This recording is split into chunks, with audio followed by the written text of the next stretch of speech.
Hello students, how are you? Once again this is Matthew sir, and I am here basically to continue with our first chapter which we started, which was called as resource and development. We have already done two lectures of this, and today we are going to go ahead. But before going ahead, let us revise whatever we have done previously. Now, resource and development is a very interesting chapter wherein we learn many things about the resources, and then how can we conserve that resources, and moreover how can we develop it. Okay, conserving is basically trying to prevent it from getting it polluted, and because resources are of two types, we already have learned that, and we have to save those resources which are non-renewable. Okay, and we have to take care of these conventional resources, and we have to harp upon the non-conventional one if we want to survive on this earth. What is important in this lesson will be when we will go down to the two types of resources. Okay, actually it is a single type when we will talk about land, and then when we talk about land we talk about soil also. So all these things we are going to learn in this chapter, but before that just a small revision. What we have done about resource and development is that we have categorized that lesson into this total 8 points. Resource and its classification, that was the first point which we have learned. Followed by that we did the types of resources. Then we went down and understand the sustainable development and resource planning. Okay, today I suppose we are going to do this one. Okay, and then we will be talking about resource development, land features, land degradation. So we may go down to land features at some point of that, and then we have to slowly move on soil erosion, types of erosion, and prevention of soil and its type. Now, as you already know that all the slides which are prepared here are ready-made types of notes for you. So you can preserve it, you can write it, you can note it down, and you can simultaneously study all these things. The first slide which we have seen was the resources itself. Okay. Now, when we talk about resources, we have seen that everything and anything which is available in the environment, we call it as resources, and those things which will satisfy the needs of the human beings, they are called as resources. Okay, so everything which is available in the environment which is useful, which is which will satisfy the need of the human beings, we call it as resources. Resources should be technologically accessible, okay, economically feasible also, and culturally acceptable. So all these things together makes anything called to be called as resources. Then we went down and we try to understand the classification of resource based on various factors. First is the origin, second is exhaustibility, next is ownership, and the next one which we talk about is on the basis of status and development. Okay.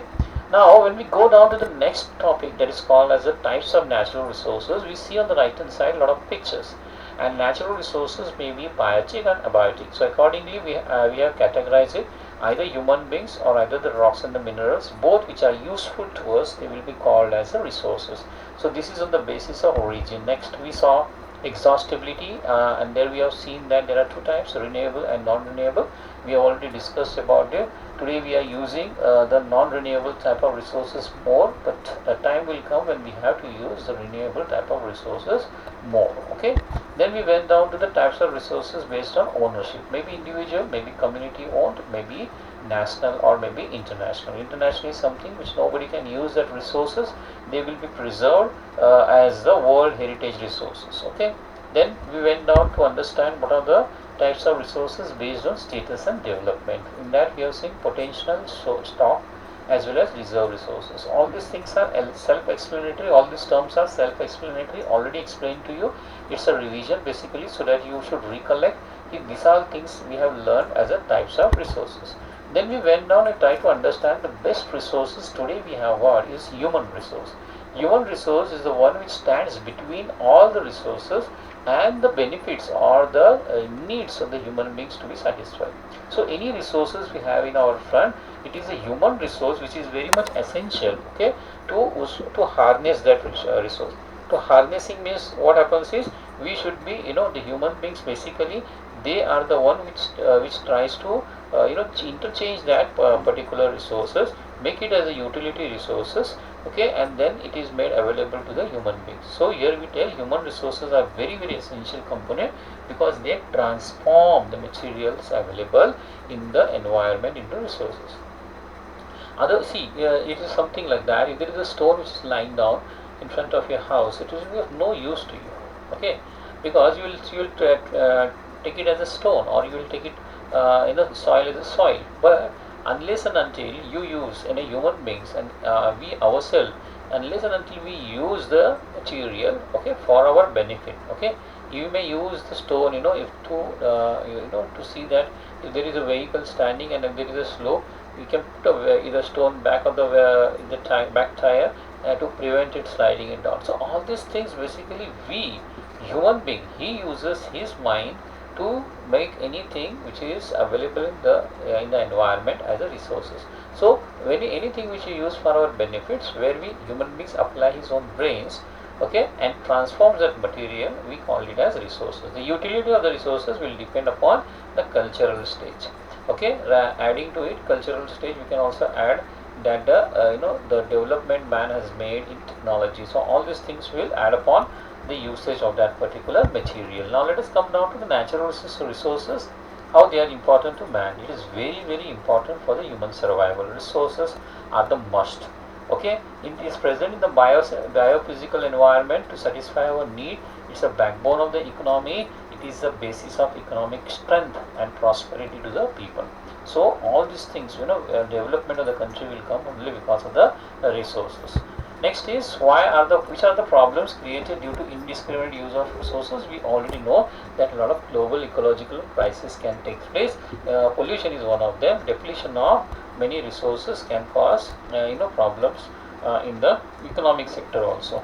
Then we are also seeing, when we went down to the next lecture, we have seen sustainable economic development. We saw a glimpse of sustainable economic development, where we have tried to understand that if you want to go for sustainable economic development, then we should make the development without damaging the environment, and development should not compromise the needs of the future generation. Now all these things basically is meant for what? That we provide an environment to the people who are in the present life in a proper manner. Not only that, we also trying to save upon. We are using our whatever resources we are having, we are using it very judiciously, and we are not trying to overuse it, so that we are trying to prevent that resources, or we are trying to preserve that resources for the future generation also. That is basically called as sustainable economic development. How much you want, that much only you try to get from the environment. Okay, don't overuse it, don't procure it more, don't be greedy. That is what is the understanding for sustainable economic development. Then comes the resource planning. We know that resource planning is a must, where proper and judicious use has to be there. We have to see that can we use non-renewable resources, can we can we try to utilize utilization, can we reduce the wastage. All these things can be learned, can be seen as a planning purpose. If you plan anything, you can save the things much more better. That is the reason. How is resource planning essential for sustainable development? We already seen that resource planning's main aim is basically without damaging the environment, we have to uh, save the resources for the future. And resource planning means it is judicious, rational, and equitable distribution. All these things, all these points you have to remember. Okay, proper utilization of resources, all these things you have to remember and keep it in mind. Then comes the three stages of resource planning. First is identification. Identification and inventory of resources. What does it mean? How can it be done? By surveying, by mapping qualitative and quantitative estimations and measurement. Okay, then after that planning is done, after the identification and the inventory of the resources is done, then we need to plan it accordingly. Structure, technology, skill, and institutional setup, all these things has to be used for evolving a planning. And in the last, you have to match the resource development with the national development plan. So all these things basically meant the three stages of resource planning. Okay. Then we have seen these three stages of resource planning resources. We have seen some photographs so that we understand it, and why planning is widely accepted strategy of judicial use of resources. All these things we have seen. So basically, why we have been doing all these things, because unless and until we save our non-renewable resources, we are not going to economically grow also. So India being a diverse in the availability of resources, planning is very, very essential. Okay, because there will be some regions who will have shortage, and there will be some regions who will have adequate amount of resources. So we need to pay equal attention to them.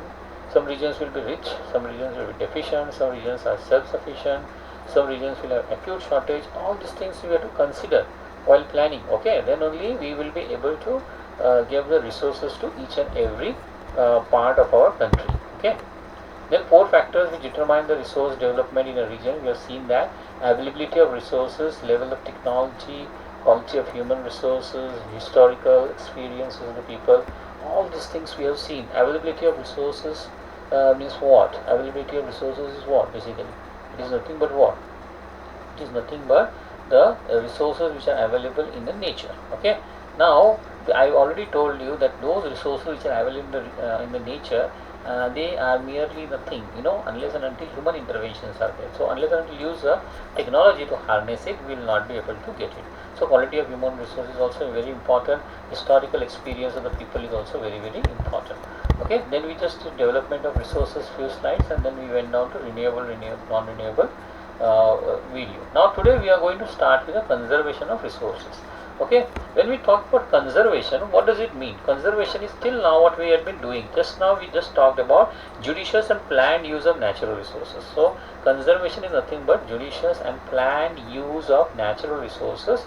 Okay, and that is for what? For sustainable benefits. Okay, for the present generation, and it also maintains, basically it will also maintain a needs and the aspiration of the future generations. First, both these 2 points are nothing but what is conservation of resources. So you have to write these two sentences when you write about conservation of resources. Try to understand also the meaning of it. It means that judicious and planned use of natural resources.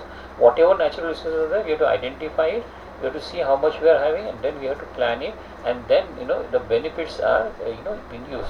Now it is potential to meet the needs and aspiration of future generation also.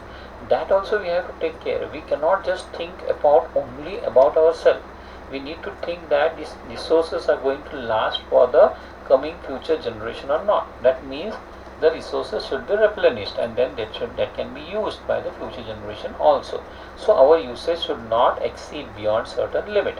Okay. Now what are the reasons for conservation of resources? Why should we conserve? The first thing is our resources are very limited in number. Okay, that's why we have to use them frugally. Frugally means we have to use them very judiciously, or very stringently we have to use them. So resources are very limited, so we have to use them frugally. Then second point is resources.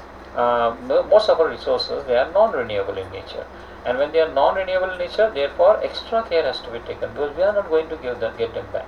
Those resources which are non-renewable, they have been there they have been produced in the earth's crust, and they have been produced for us from millions of years. Okay, so when we are using it, we have to see that as a very important resource. It is very costly for us. It is for making that a small drop of petrol or diesel, it have taken millions of years. Can you imagine? We cannot create it in a day or two. So what does it mean? That we need to use it with extra care. And the last one is their conservation is necessary for our subsistence, and for ongoing economic development process. Okay, so reason for their conservation: our own subsistence and our own ongoing developmental process. So to sustain, we will require, for ongoing development, we will require these resources. So we need to, without that we cannot grow, we cannot economically grow, we cannot sustain. So we need to preserve them. So this all awareness people have to understand. Once the awareness is there, then only the conservation of resources can take place. See, on the right hand side you see such nice pictures, okay, which tells you about the 3 R's. Okay, the reuse. Okay, the reuse one, not only reuse, but then you have to recycle also, and along with recycle you can reduce the unwanted usage. So all these things, all these 3 R's. Or you have to walk, you can, instead of taking a bike, or take a cycle. You can pull the cars, right? You can reduce pollution, you can plant trees, all these things.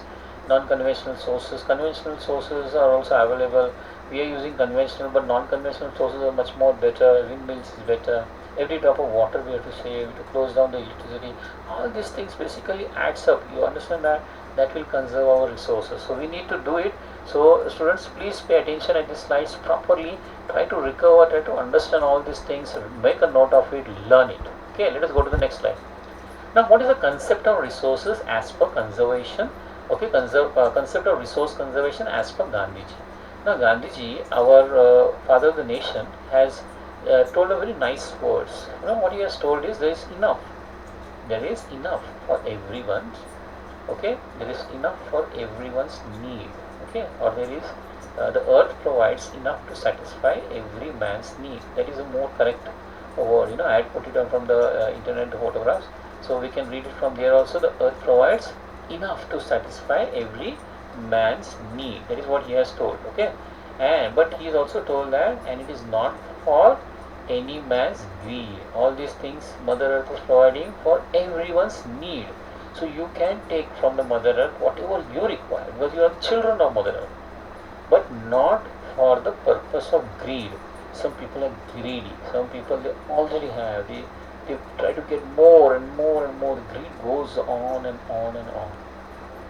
He was against mass production. He was against the mass productions. Okay, but he wanted that mass production to be replaced for production by masses. Okay, production, he wanted to replace it by production by the masses. Production by the what is mass production? What is replace it by production by the masses? It is people should make it. Rather, things should not be made for surplus for some people. Okay, he did not want that mass production. He was against mass production. That means we have seen that many things are available in plenty over the town. Okay, nowadays we are feeling the shortage because everything is closed down. But the production is done plenty. You know, you can go to different. You can go to the market. You see lots and lots of clothing stores, lots and lots of stores which are selling the footwears. What does it mean? Does people require that much? No, but that is been stored, and that is not available here. It's available most of the places. When people are already having 3-4 pairs of footwears, there are still stores open. There are still. So what is it? It is basically mass production. Okay, but he wanted the production to be made by the masses. Okay, and then as per their usage. Indiscriminate use of resources? No, he never supported indiscriminate use of resources by human beings. Okay, yeah, an indiscriminate use can lead to what? Depletion of resources. Okay, for satisfying the greed. Why that indiscriminate use? It is basically indiscriminate use means people are not using it in a proper manner, so they require that mass production, and that is basically to satisfy the greed of the people. Now, irrational use, that is another reason. Irrational consumption and overutilization, that is also one of the reasons which will lead to socio-economic and environmental problems. Now, all these things Gandhiji wanted to tell, and he raised the voice, and that was his concept of conservation. Okay, so we have to very stringently try to understand what he tries to tell here. Okay, first of all, what he is trying to tell here is that the needs, as per the needs, the satisfaction of the people, you can use the environment, you can use the resources in the environment, but not for the greed.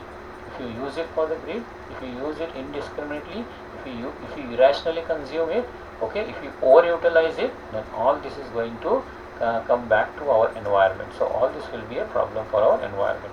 Now let us go down to the next slide. 4 institutional efforts, okay, which are at global level for resource conservation. Now this is something which is added informations to you. Club of Rome advocated resource conservation systematically. Okay, that is the first one. Club of Rome. This is an international level. They advocated resource conservation for the first time in 1968. Okay, systematic way. You have to remember the date, that is not written there on the screen. 1968. You need to write down that Club of Rome advocated resource of conservation. Basically resource conservation they are talking about in a systematic manner. 1971, Gandhian philosophy was presented once again by Michael Schumacher. We already know him in his small book, that is in his book called as Small is Beautiful. So he advocated Gandhian philosophy. Just now we have seen that no indiscriminate, no irrational use of the resources has to be there. Okay. Then we have also talked about Brundtland's Commission report in 1987. And basically this Brundtland Resource Report in 1987 also advocate that the means of resource conservation, and this book basically is named called as Our Common Future. So Our Common Future, Brundtland Commission, the name of the book, which basically talks on the concept of sustainable development, or we can call it as we'll call it as sustainable development. June 1992, we have our IES, that is International Earth Summit, which was held at Rio de Janeiro. We already know it is in Brazil. Okay, and there 100 heads of the states, they all met together and they addressed the urgent problem of environment protection and socio-economic development at global level. So June 1992, the International Earth Summit, which was held at Rio de Janeiro, Brazil, it addressed the urgent problems. There are two urgent problems. One is environmental protection, and second is the socio-economic development. Okay, see today, you might have seen that the condition which is existing today, we have stopped everything. We have almost stopped all the factories and the productions, and you have seen how drastically the pollution level has gone down. Today we are in an area where we are living very nicely and happily. Now there is no pollution at all because everything is stopped. But when you stopped everything, we are economically down. So it is something like that. If you need to economically grow, you need to exploit the environment. So when you need to explore or exploit the environment, there should not be an excess exploitation of environment. If the problems of environment, if the environment is not protected, okay, then it will have a back effect on us. At the same time, we also have to have a socio-economic development. So what basically here countries are trying to understand here is what is that balance that we need to maintain, okay, so that we can live in harmony with the environment. Please students, try to understand what I am trying to tell here. Okay, conservation is not just preservation and not doing social economic development. In today's condition, we have stopped everything, no pollution is there. That is also not correct, because human beings cannot survive like this for a very long time. We have a setup, we have a system, we have an economic system in which we are living today. So if we can shut down everything, it will be very difficult for everyone to survive, because we have in years together we have made this type of system, and when we have made for years together this type of system, it is very difficult for us to break it. Okay, but at the same time, somewhere down the line, we need to strike a proper balance between our development as well as the growth which is taking place. So I hope that you are understanding what I am trying to tell here. Okay, so Rio de Janeiro International Summit was basically based on that. Okay, then let us go down to the next slide. Okay, now this slide is very interesting. This slide basically talks about the Rio de Janeiro conference in detail. Now let us see what is Rio de Janeiro's conference it was. We have learned about this term. Now what term we are seeing here is in 1992. Okay, this conference, this Earth Summit took place, and it took place at Rio de Janeiro, Brazil. Almost 100 heads of the state, that means 100 different countries leaders, they came and they joined in this International Earth Summit. And this summit was conveyed for addressing two urgent problems which just now we have seen: environmental protection and socio-economic development. Same points you need to write here also. And the assembled leader here signed they signed a declaration, okay, on GCC, that is global climatic change. It is GCC, global climatic change, and biodiversity, okay, or biological diversity, or biodiversity also you can do, BD. So they signed a declaration for that. Okay, now we already know what is global climatic change. That is taking place because of the global warming. Okay, and biodiversity, that is basically we are talking about is a variety of different types of living and non-living species. We are living species as well as non-living things which are existing in our environment. There is lots of people, they are using one similar type of species for their own benefit. So this species get converted into endangered, and later on it becomes a threatened species. So all these things what we are trying to explore, only one thing we are trying to, it's like that, if there is a soil and the plant is only taking nitrogen, it is not taking phosphorus, it is not taking other minerals, so what will happen? The entire land will get deficient on one. So same thing is happening, so we need to take care of that. That is what basically the countries signed for. They signed for the global climatic change, and they signed for the biodiversity changes which are there. So they were endorsed this entire declaration was endorsed by the Global Forest Policy Principles. Okay, so Rio Convention endorsed the Global Forest Principles, and they adopted an agenda which is called as Agenda 21 for achieving sustainable development. Now, what is called as Agenda 21? Agenda 21 basically is nothing but an agenda to combat environmental damage. Okay, why it is meant for? It is to combating environmental damage. It is also trying to combat poverty, and it is also trying to combat the disease. So three things it is aiming at: environmental damage, poverty, and disease. Okay, here poverty is basically, you can talk about socio-economic development, right? So through GC on common interest, that means what? It is an agenda we have already talked about.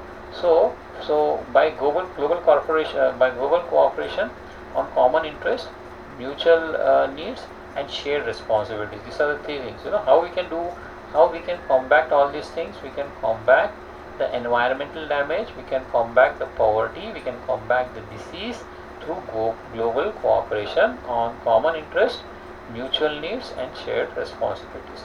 Okay, students, I hope you are understanding what I am trying to tell. We are talking about the major features of the Rio de Janeiro Earth Summit in 1992. Okay, I have given you the picture of global summit, that is Rio Earth Summit 1992, and then we also talked about the Earth Summit. Okay, you can see there Earth Summit agenda, which is also been given here. So pictures are there which are trying to represent whatever you are learning also. Your understanding should be very, very clear.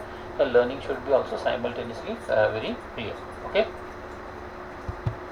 So students, today we will do this much only, and I hope that whatever slides we have done, the revision part we have done, I hope that you have gone through it properly. Next time we will not do that much revision. We will just go to the 3-4 slides or 5 slides back, or maybe this section which we have done, we will go back. I want you people to continuously revise things properly. Okay, basically it's the vast chapter, so it is taking so much of lecture, it is taking so much of time. Okay, here I am not solving your doubts, I am just giving you a lecture. Okay, but whatever doubts you are going to have, you need to raise it up. Okay, you have to keep it ready somewhere in the book, so that when we meet, when we have our live sessions, we may do, we may solve our doubts. But for that, you need to thoroughly study whatever is been given to you. Okay, we have been learning in a very systematic manner. I hope that each and every slide which is presented to you is basically like a notes. You have to write it down. In cbse, we don't have from where the questions will come. So we need to prepare for each and every type of questions. Okay, we are preparing it from the textbook. We know that textbook is important, but at the same time, questions, how they are framed and how we have to answer, that also you should be able to understand. Okay, so till next time, I will request you to do your studies properly. Be safe, stay in the home, don't go out. Okay, as soon as possible we'll meet, but then till then you people have to take care of yourselves. Study in a small span, as I already told you. 1 hour span is, every 1 hour you can, or half an hour if you are watching this, half an hour simultaneously you write it down something, so that the notes can be prepared. Okay students, so see you again in the next geography lecture. Till then, bye and thank you.